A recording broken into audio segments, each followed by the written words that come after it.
speak with three spring sports head coaches: David Detwiler from men's tennis, men's track and field's Brandon Yule, and Brooke O'Brien from women's lacrosse. But first, a quick look back at the weekend in Washington and Lee athletics. Men's lacrosse improved to 3-0 in the ODAC with a 9-7 win over Roanoke at Wilson Field. Women's lacrosse also stayed unbeaten in conference play, routing Virginia Wesleyan 14-4 on the road. At Christopher Newport's Commonwealth Duels, Dana Lee led women's track and field by winning the long jump in the 100 meters, and she also broke the school record in the triple jump. Meanwhile, the men's team notched a total of 9 event wins. In tennis, the women's team dropped a 5-4 decision to number 9 Carnegie Mellon, while the men fell 6-3 to the 11th ranked Tartans. With me now is men's tennis coach David Detwiler. David, welcome back to the show. Thank you, Jeremy. The Generals beat Bridgewater 5-2 last Thursday. It was your 214th career victory, breaking the program mark set by your predecessor, Gary Franke. What does that milestone mean to you?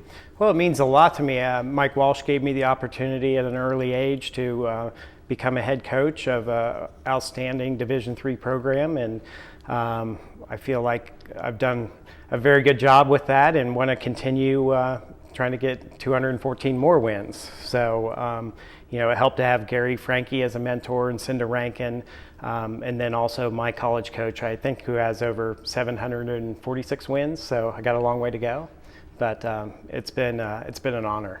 So. One of your senior captains, Vincent Kim, was recently awarded a scholarship for a PhD program at Cambridge University. How do accomplishments like that off the court benefit the tennis program? Well, I think it sort of helps us be known across campus. Vincent's an outstanding young man, and he's just not a tennis player. He's such well-rounded. I call him the full package. Academically, he's one of the nicest guys you'll ever meet. Does a lot of community service work, just also locally and also in South America. He's just, all-round fantastic guy. Like I said, outstanding GPA, Johnson Scholar. And an excellent tennis player, and it just makes us well known across the campus. The Generals will wrap up the ODAC regular season at Hampton-Sydney on April 12th. You go to Oglethorpe, Emory, and Sewanee during spring break. How will those matches prepare your team for the playoffs? Well, those matches will prepare us not only for the NCAAs or postseason play, but also for the ODACs, quarter, semis, finals. And we sort of use those matches as guides towards the future, towards the postseason, preparing to win 2 or 3 rounds in the NCAA tournament.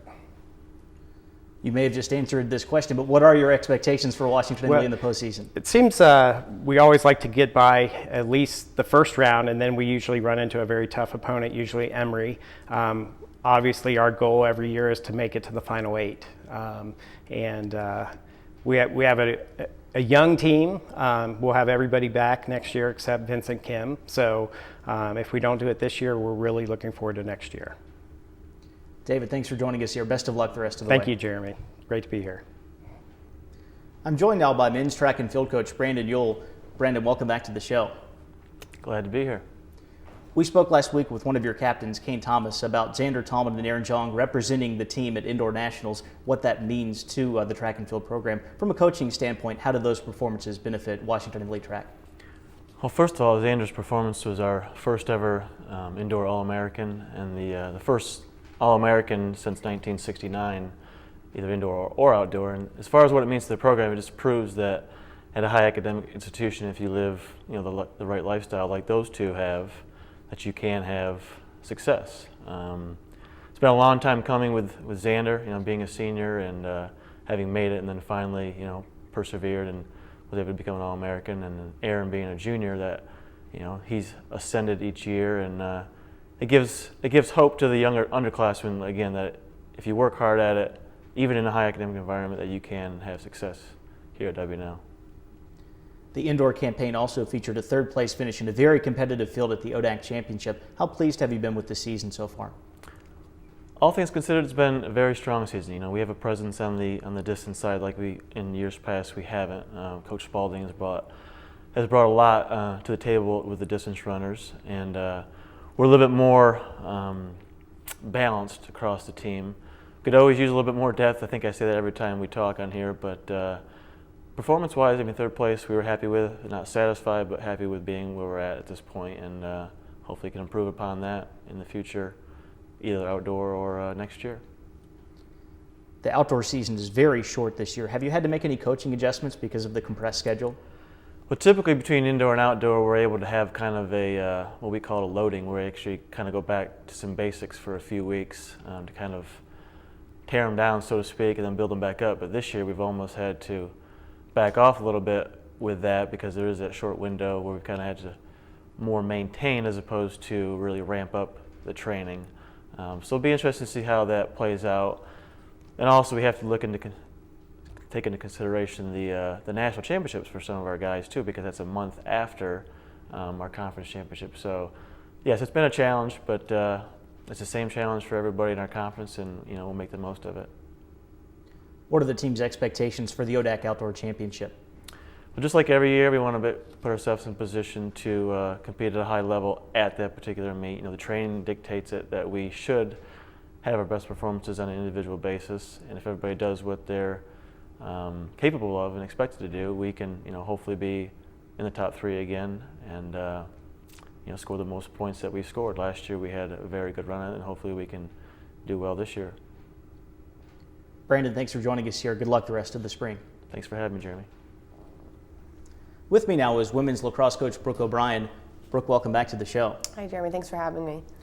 The Generals are currently on a 5-game winning streak. You've been able to win in a lot of different ways. You played at a different pace against Catholic. You protected the lead against teams like Lynchburg and Shenandoah. You even played from behind in a victory over Roanoke. How will that adaptability help Washington and Lee as you look ahead to the postseason? I think what I've been most proud of with my team is that we've just found ways to win games. Again, whether it's dealing with a super athletic team like Catholic or coming out after a less than stellar start to the game against Roanoke. I think they believe in themselves, and they believe in the work they've put in at practice, and therefore are ready to kind of hit any challenges that come to them. And I do think our leadership has really helped kind of keep people calm and keep people on track, whether things are going exactly as we'd planned or not. So. Washington and Lee is deep and balanced, but your success really starts with your senior class. Margaret Klein and Greta Witter are your 2 leading scorers. You've got Leanne Stone and Olive Wackstrom, the defensive end, Meade Brewster, Meredith Lavin in the midfield, not to mention your new backup goalie, Kingsley Schroeder. What has the class of 2014 meant to your program?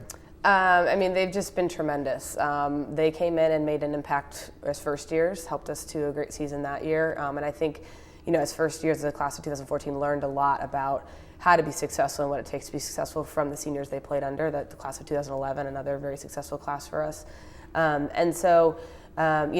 were, the main catalyst to turning around our season last spring when we had a tough start and finished on a high note. And I think they've just continued that this spring. And, they're tremendous athletes, but they're great people, and they really do put their heart and soul into the program, which is evident in how they play and how they teach the players who are younger than them.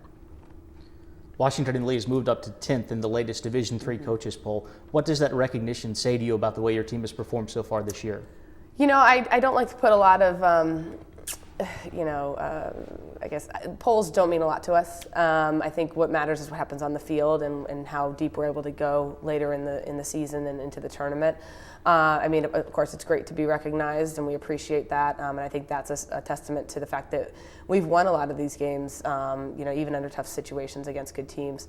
But I think if you ask anyone on our team, it's not about the polls. It's about reaching our end goals, which is an ODAC championship and then a very deep tournament run in NCAAs.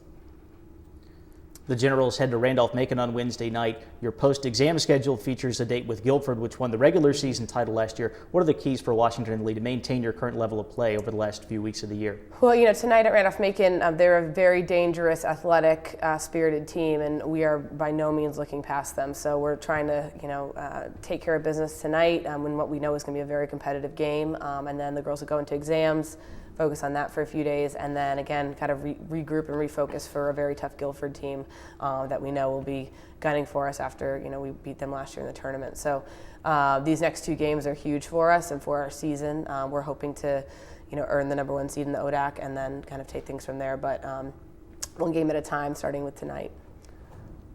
Brooke, thanks for joining us here. Best of luck the rest of the way. Thank you. Appreciate it.